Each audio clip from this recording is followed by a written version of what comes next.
তিন ভাগে অনুষ্ঠিত হবে এবারের বিশ্ব ইজতেমা। সিনিয়র সচিব ও শুরাই ইসলামের মুরব্বীদের সর্বসম্মতিক্রমে ইজতেমার নতুন তারিখ ঘোষণা করে প্রজ্ঞাপন জারি করেছে সরকার। এতে বলা হয়েছে আগামী 31 জানুয়ারি থেকে 2 ফেব্রুয়ারি টঙ্গী ময়দানের প্রথম পর্বের ইজতেমা অনুষ্ঠিত হবে। প্রথম পর্বে 2 ভাগে শুরাই নিজাম অনুসারী তথা জুবায়েরপন্থীরা অংশ নেবেন। 6 ফেব্রুয়ারি মাগরিবের ওয়াক্তের মধ্যে প্রশাসনের কাছে টঙ্গী ময়দান হস্তান্তর করবেন তারা।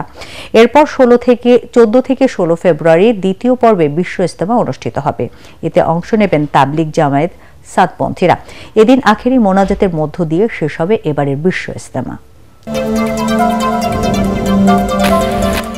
বিএনপি গণতন্ত্র প্রতিষ্ঠার ধারক মন্তব্য করে দলটির স্থায়ী কমিটির সদস্য মির্জা আব্বাস বলেছেন, যারা বিএনপির উদ্দেশ্য নিয়ে প্রশ্ন তুলবে তাদের লক্ষ্যই ভালো নয়।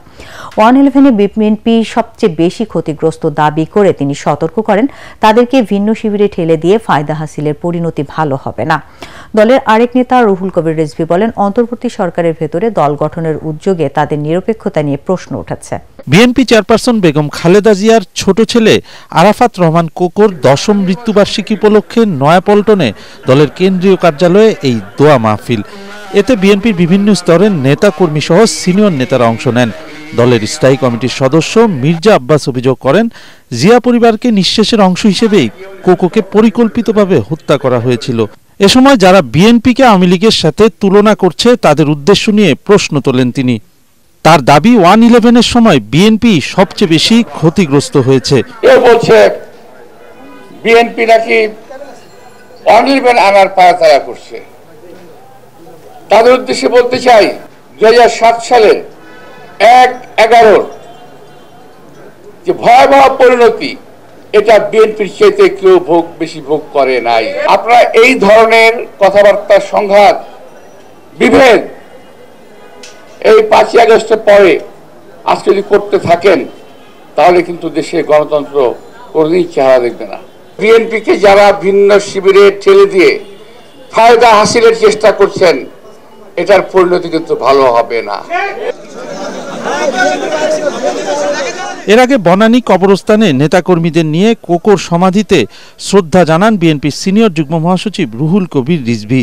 পরে সাংবাদিকদের সাথে কথা বলতে গিয়ে তিনি বলেন, নির্বাচন নিয়ে গড়িমসি করায় অন্তর্বর্তী সরকারের নিরপেক্ষতা নিয়ে প্রশ্ন উঠেছে। গড়িমসি কেন ডেডলাইন নেই?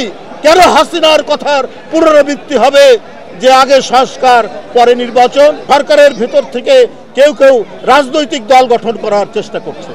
তাহলে তো সরকারের নিরপেক্ষতা নিয়ে জনগণ প্রশ্ন করতেই পারে, মানুষ প্রশ্ন করতেই পারে।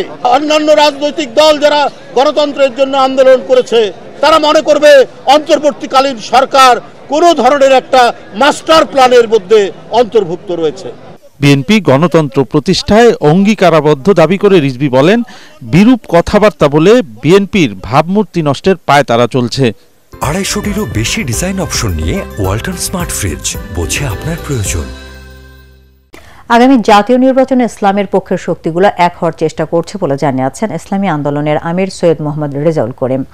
24-এর অভ্যুত্থানের পর দেশের মানুষ আর পুরনো শাসক চায় না মন্তব্য করে চরমোনাই পীর বলেন, বৈষম্যহীন বাংলাদেশ দেখতে এবার ইসলামের শক্তিকেই চাচ্ছেন নাগরিকরা।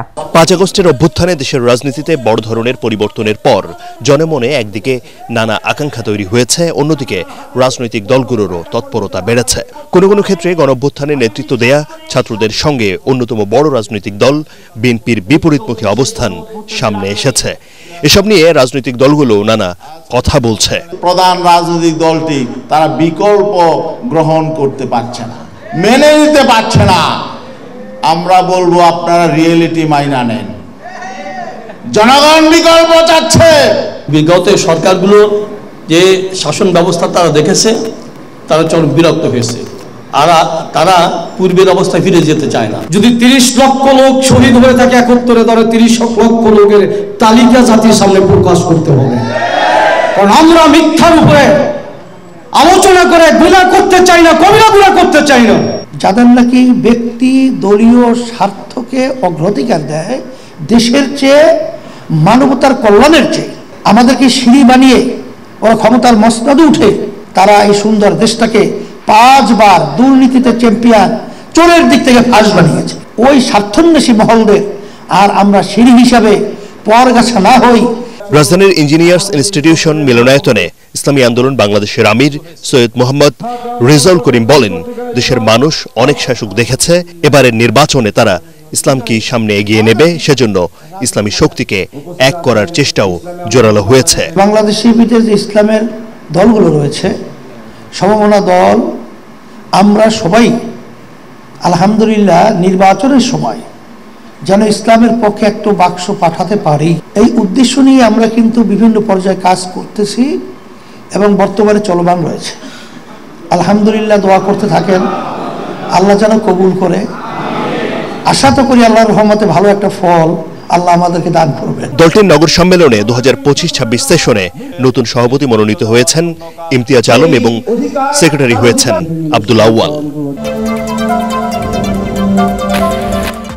13তম গ্রেড থেকে 10তম গ্রেডে উন্নীত করার দাবিতে শিক্ষক সমাবেশ করেছে সরকারি প্রাথমিক বিদ্যালয়ের সহকারী শিক্ষকরা। সকালে কেন্দ্রীয় শহীদ মিনারে দেশের বিভিন্ন জেলা উপজেলা থেকে জড়ো হন শিক্ষকরা। তারা বলেন, স্নাতক শেষ করার পরেও 13তম গ্রেড বহাল রাখায় শিক্ষকদের তৃতীয় শ্রেণীর কর্মচারী হিসেবে মূল্যায়ন করা হচ্ছে।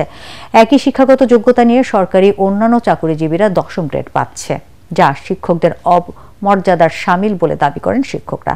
তাই দ্রুত প্রাইমারি শিক্ষকদের জন্য 10ম গ্রেড বাস্তবায়নের দাবি জানান আন্দোলনকারীরা। 10ম গ্রেড এটা আসলে দাবি নানা কারণে, একটা হচ্ছে অর্থনৈতিক, একটা হচ্ছে সম্মান। এটা সরকারের সদিচ্ছার অভাবের জন্যই হতে হচ্ছে না। আজকের দাবি এটা আমাদের যৌক্তিক, ন্যায়সঙ্গত এবং প্রাসঙ্গিক দাবি।